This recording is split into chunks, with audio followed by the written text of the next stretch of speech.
সুপ্রভাত, আবার চলে এলাম সকলের সামনে আমাদের রান্নাঘরে। আজকে আমি একটা মিষ্টি রেসিপি করব, সেটা মুড়ির ল্যাংচা। প্রথমে মুড়িগুলোকে মিক্সির বাটির মধ্যে একদম গুঁড়ো করে নেব।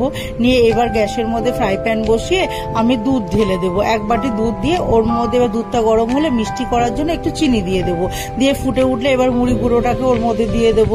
দিয়ে ভালো করে নাড়তে নাড়তে যখন শুকনো হয়ে আসবে তখন ওটাকে নামিয়ে রেখে দেবো, দিয়ে ঠান্ডা করে দেবো। এবার ঠান্ডা হয়ে গেলে ওর মধ্যে গুঁড়ো দুধ, বেকিং পাউডার আর ঘি দিয়ে ভালো করে মেখে আমি ডোটাকে তৈরি করে নেব। নিয়ে এদিকে চিনি শিরাটা করে নেব বাটির মধ্যে। এক বাটি চিনি দিলে তার সাথে 1.5 বাটি জল দেবো। দিয়ে ছোট এলাচ থেতো করে দিয়ে ভালো করে ফুটিয়ে চিনি শিরাটাকে নামিয়ে রাখবো। এইবার আমি যে ডোটা করে রেখেছি ওর মধ্যে সব ল্যাংচার আকারে তৈরি করে নেব। নিয়ে এবার ছাকা তেলে একদম সাদা তেলের মধ্যে ভেজে তুলে চিনি শিরার মধ্যে দিয়ে দেবো। দিয়ে তারপরে সাজিয়ে পরিবেশন করব। তাহলেই তৈরি হয়ে যাবে আমার মুড়ির ল্যাংচা।